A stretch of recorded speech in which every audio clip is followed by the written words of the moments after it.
Today we're going to do ground beef and okra stew. It's a little bit different play on okra than most of us are used to. Definitely different if you generally have it fried. What I've got here is a pound of extra lean or very lean ground beef and a medium onion. And we've browned the ground beef up enough to just get it brown. And if you have liquid coming out of it that you don't want, if there's any grease or fat that's come out of it, then you want to go ahead and drain that away at this time before you add these other things to it. And then I've got a clove of garlic. I'm going to put that in. It's chopped up. You could press it if you chose.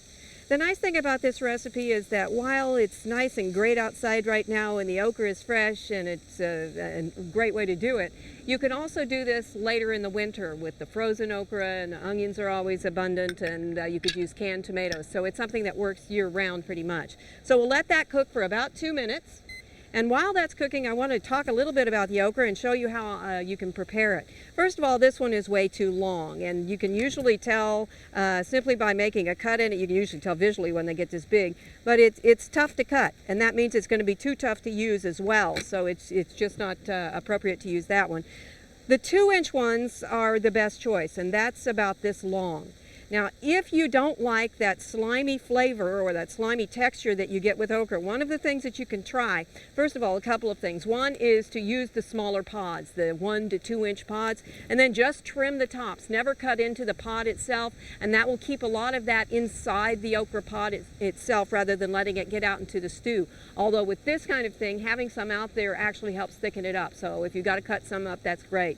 Another thing you can do is to actually soak it for about 30 minutes in vinegar, and that will neutralize some of that mucilaginous texture. But if the pods are about 1 to 2 inches long, they're good to go. You don't need to cut them any further. When you're looking at cutting off just the tops, these were just pulled from the plants. What you want to do is just cut down to the top so that the inside is not cut open. And since these are small, they just go in the pot like that. If they're a little bit bigger and you decide that they're probably too long, these about 3 inches here, then go ahead and cut them in half. But we want pieces that are about 1.5 inches long if we can get them, or maybe even a little bit longer. Now, when you use frozen, it's very important as you prep it to go in the freezer that you make sure you blanch it first, because if you don't blanch okra that's going into the freezer, it's going to lose a lot of nutrition before you're actually ready to use it, and it also is going to get tough on you. So make sure that you blanch it, follow the directions that come in your freezing guide, and take care of it. So this okra is about ready. You notice that I've got a mix, because as happens with home gardens very often, you may not get quite enough to do what you want to do, and we didn't have quite enough of the okra to actually make this recipe, so I've gotten from another garden some regular green okra, and we'll go with that. Now this is cooked for about 2 minutes, and to that I'm going to add about 1/4 cup of tomato paste. And I'm going to add that early on, because if you add it towards the end, it can be a little bit more difficult to get it stirred in. So see if I can get most of it off the spoon there. And also I've got 1/4 teaspoon of allspice, which is going to give it a great flavor that we don't usually associate with these kinds of things. 1/4 teaspoon of black pepper, 1/4 teaspoon of red pepper to give it a little bit of a bite. And then I'm going to add about 1/2 teaspoon of salt, and that would be optional if you want to add the salt. If you don't want to add the salt, that's fine too. And we apparently have a little bit more humidity out here than I thought we did, because it's sticking in the container. So let's go ahead and stir that around just a little bit to kind of get it started blending in, so it'll go blend together a little bit better.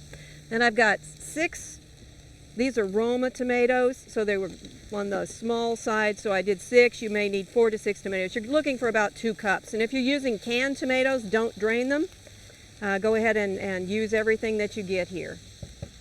Next I've got about 1.5 cups of beef broth, and if you've got sodium in there, that's another reason to reduce the amount of sodium or leave the salt out earlier.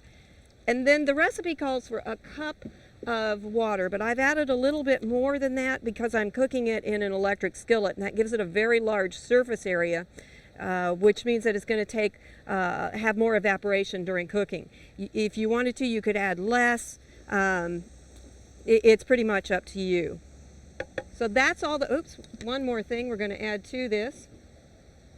Get some vegetation off the tree out of there.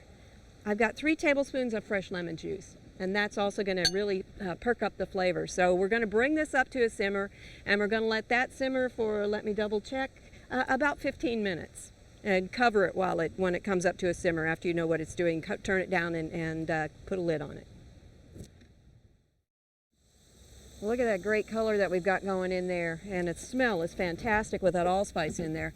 What I'm going to do now is add our okra, and I've got a pound of okra in either left whole or cut into about 1.5 to 1 inch pieces. We're going to stir that in. Now you notice that we've got the red okra and the green okra, but when we open the lid again after the cooking time, all we're going to notice is that we have green okra because the red okra does not hold its color. I'm also going to add to that a half of a sliced green pepper, and I'll stir that in just a little bit, and then we'll talk a little bit more about this color problem change here. This color is not stable to heat.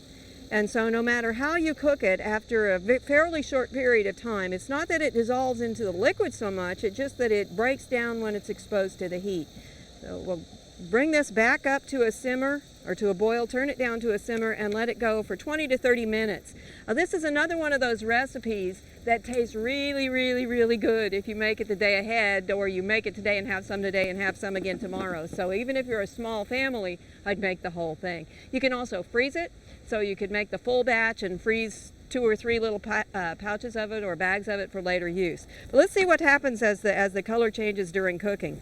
This is the okra fresh. And this one, I wanted to know what would happen if we exposed it to dry heat. So I put it in a broiler. If you put it on a grill, you'll notice that that red color is really gone, and you get that green color coming through very, very quickly. It happened within less than a minute.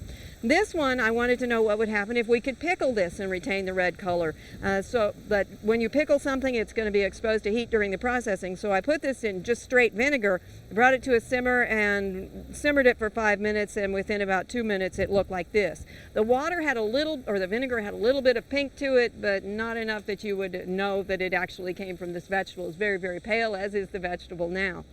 Now, another thing I wanted to mention as we let this cook is how to store okra, because if you just put it in a plastic bag and it retains the moisture and produces moisture as it ages in the bag, it's going to spoil. It can spoil overnight. It can turn black on you very, very fast. So what you need to do is take a plastic bag, doesn't have to be heavy duty, but any kind, and cut a bunch of holes in it. So just cut the holes in it before you put the okra in it, and that lets that moisture out. Then you can fill this with okra, and the okra will keep in your refrigerator for 2 to 3 days. If you blanch it and put it in the freezer, it'll keep up to a year. So keep in mind as you're using the okra that you have some options, but if you don't store it right, you're going to lose it real, real quick.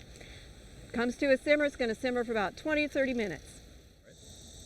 Now remember, we had that great crimson colored okra going in, and look what we have now. We had it mix with red and green, but now all we have is this great green, which tastes great, is wonderful, but if you were looking for that red color, it's gone.